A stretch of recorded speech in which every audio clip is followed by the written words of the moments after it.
Costura, may third eye. Crime, personal problem, hindi ko naman po pwede silang hindihan. Ito ba ay mabangis? Ito ba ay maano? Ito ba ay positive or negative? Ito na po. Maglalabas na po ako ng predictions and premonitions this coming 2025. Isa sa mga kilalang psychic sa Pilipinas si Jay Costura na nakilala hindi lamang sa kanyang kakayahan sa panghuhula kundi pati na rin sa kanyang kakayahang makipag-ugnayan sa mga yumaong espiritu. Ang kanyang mga tagahanga na tinatawag na Nostronatics Worldwide ay nagpapakita ng tiwala sa kanyang mga prediksyon at kakaibang talento. Sa patuloy na pagsikat ng kanyang mga hula, lalo na sa YouTube kung saan meron siyang mahigit 200 milyong views, ang kanyang mga pahayag ay inaabangan ng marami, lalo na sa darating na 2025. Narito ang hula ni Jay Costura sa taong 2025. Yan ang ating aalamin.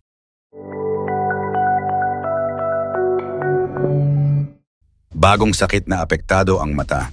Ayon sa hula ni Jay Costura, isang bagong uri ng sakit na apektado ang mata ang maaaring lumaganap sa 2025. Hindi ito tulad ng karaniwang sore eyes na mabilis gumaling, kundi isang malalang kondisyon na maaaring sanhi ng bagong uri ng virus. Ang sakit na ito di umano ay maaaring magdulot ng malubhang problema sa paningin, kabilang ang permanenteng pagkabulag kung hindi agad magagamot. Ang sakit ay posibleng kumalat ng mabilis, lalo na sa masikip na lugar o sa mga bansang may limitadong access sa serbisyong pangkalusugan. Ang paalala niya sa publiko ay ang pagpapanatili ng kalinisan, pag-iwas sa crowded na lugar, at ang regular na pagpapakonsulta sa mga eksperto sa kalusugan upang maagapan ang anumang sintomas. Kung ang prediksyong ito ay magkatotoo, magiging isa itong malaking dagok sa lipunan. Magkakaroon ng hamon sa medikal na sektor upang harapin ang posibleng pandemya. Bukod dito, ang sakit na ito ay maaaring magdulot ng pagkakagambala sa ekonomiya at edukasyon kung maraming tao ang maaapektuhan. Pag-unlad ng teknolohiya at pagbagsak ng employment. Ang mabilis na pagsulong ng teknolohiya, lalo na ang artificial intelligence, AI at automation, ay isa rin sa mga prediction ni Costura para sa 2025. Bagamat makakatulong ito sa pagpapabilis at pagpapahusay ng mga gawain sa iba't ibang industriya, magdadala rin ito ng malawakang kawalan ng trabaho. Ayon sa kanyang hula, ang mga posisyon sa trabaho tulad ng data entry, admin work at customer support agents ay nanganganib na mapalitan ng mga makinarya at AI-driven systems. Ang mga traditional na kasanayan na dati ay mahalaga ay maaaring mawalan ng halaga, kaya't kinakailangang mag-focus ang mga manggagawa sa pag-aral ng mga bagong kakayahan na hindi madaling mapalitan ng teknolohiya. Sinabi ni Costura na ang education ay kailangang mag-evolve kasabay ng pagbabago sa teknolohiya upang maiwasan ang malawakang dislocation ng workforce. Ang pag-usbong ng teknolohiya ay hindi lamang nagdudulot ng pagbabago sa trabaho kundi pati na rin sa paraan ng pamumuhay ng mga tao. Sa kabila ng mga hamon, ito ay nagdadala rin ng mga bagong oportunidad para sa mga handang tumanggap ng pagbabago at matutong makipagsabayan. Pag-angat ng isang babae sa lokal na politika. Isa sa mga natatanging prediction ni Jay Costura ay ang pag-usbong ng isang babaeng leader sa lokal na politika ng Pilipinas. Ang leader na ito di umano ay inaasahang magdadala ng mga bagong pananaw at reforma na magpapabago sa mukha ng pamahalaan. Bagamat hindi malinaw kung sino ang babaeng tinutukoy, sinabi niya na siya ay maaaring maging simbolo ng pag-angat ng kababaihan sa larangan ng politika. Subalit hindi rin maiiwasan ang kontrobersya sa hulang ito. Ang kanyang pamumuno ay maaaring magdulot ng pagkakabahagi ng opinyon ng publiko. Sa kabila nito, inaasahan ni Jay Costura na ang babaeng ito ay magdadala ng pag-asa para sa pagbabago at progreso, lalo na para sa mga sektor na matagal nang napapabayaan.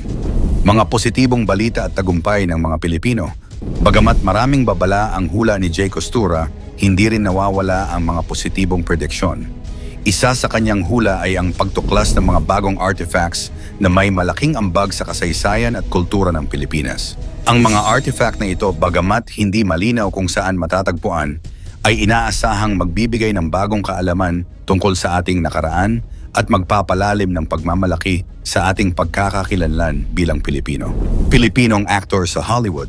Ayon sa hula ni Jay Costura na meron isang Filipino actor na mag-i-excel sa Hollywood. Ang tagumpay ng actor na ito ay magiging inspirasyon sa maraming Pilipino at magdadala ng karangalan sa bansa. Galing daw di umano ito sa isang simple at payak na pamumuhay, pero sa husay ng aktor na ito ay magha-highlight daw di umano ito sa Hollywood. Ang mga tagumpay ng aktor na ito ay magiging liwanag na magbibigay ng inspirasyon at pag-asa sa lahat. Pagliyab ng isang pabrika. Nasabi din niya na may isang di umanong pabrika ang masusunog sa Pilipinas, bagamat ito'y aksidente lamang. Marami daw di umano'y magaganap na sunog sa ating bansa dahil sa sobrang taas ng init. Ang pag-init ng panahon ayon pa sa kanya ang titripli sa darating na taong 2025. Volcanic eruptions. Ayon sa mga prediction ni Jay Costura, para sa taong 2025, posibleng magkaroon ng mas matitinding volcanic eruptions sa iba't ibang bahagi ng mundo, kabilang na ang Pilipinas. Binanggit niya ang posibilidad ng sabay-sabay o sunod-sunod na pagputok ng mga bulkan na maaaring magdulot ng malalaking epekto tulad ng ashfall, pagbaha mula sa lahar, at pagbabago sa klima. Ang ganitong prediction ay nakaangkla sa mga observation ng patuloy na pagbabago ng klima na maaaring magpalala ng aktibidad ng mga bulkan sa Pacific Ring of Fire, kung saan naroon ang maraming aktibong bulkan ng Pilipinas tulad ng Mayon, Taal at Pinatubo. Bagamat ang mga prediction ay gabay lamang, ipinapaalala niyang mas mabuti ang maging handa. Dapat palaging alerto sa mga abiso mula sa PIVOLS at iba pang ahensya. Geopolitical tensions sa pagitan ng China at USA. Ayon sa hula ni Jay Costura, ang alitan sa pagitan ng China at US ay inaasahang magdudulot ng mas malalaking problema sa ekonomiya at seguridad sa rehiyon ng Asya, kabilang na ang Pilipinas. Nagsimula daw di umano ang girian ng dalawang bansa dahil sa isang election. Sa nasabing eleksyon na ito, dito magkakagulo at tataas ang tension ang dalawang superpower countries. Dagdag pa dito, ang di umano'y ang posibleng military conflict ay maaaring magmula sa isyu ng teknolohiya o teritoryo tulad ng South China Sea. Ang tensyong ito ay magdudulot ng takot at kawalang katiyakan hindi lamang sa pandaigdigang merkado kundi pati na rin sa mga bansang malapit sa epicenter ng tensyon. Ang posibleng paglala ng alitan ng power countries na ito ay magdudulot ng malaking epekto sa mundo, lalo sa ekonomiya, kaya dapat maging aktibo sa diplomatikong pag-uusap ang Pilipinas upang maiwasan ang pagkasangkot sa gulo. Palakasin ang sariling depensa at mag-invest sa lokal na produksyon ng mga pangunahing pangangailangan. Maging alerto sa mga pagbabago sa pandaigdigang relasyon. Ang mga prediction ni Jay Costura ay nagdadala ng paalala na mahalaga ang kahandaan sa anumang maaaring mangyari. Bagamat ang ilan sa kanyang mga sinabi ay maaaring tingnan bilang babala, ito rin ay maaaring magsilbing inspirasyon upang mas maging mapagbantay at responsable ang bawat isa. Ano man ang maging resulta ng mga prediksyong ito, ang pagkakaisa at aksyon ay magdadala ng tunay na pagbabago. Ang mga hula ni Jay Costura para sa taong 2025 ay naglalaman ng mga misteryosong pahiwatig tungkol sa hinaharap. Mangyari man o hindi ang kanyang hula sa 2025, isa lang ang dapat paniwalaan at sampalatayan. Ito ang nag-iisang kataas-taasang Diyos. Anong opinion mo sa mga hula ni Jay Costura? Totoo kaya ang mga ito? Ikomento mo naman ito sa ibaba. Paki-like ang ating video at i-share mo na rin sa iba. Salamat at God bless.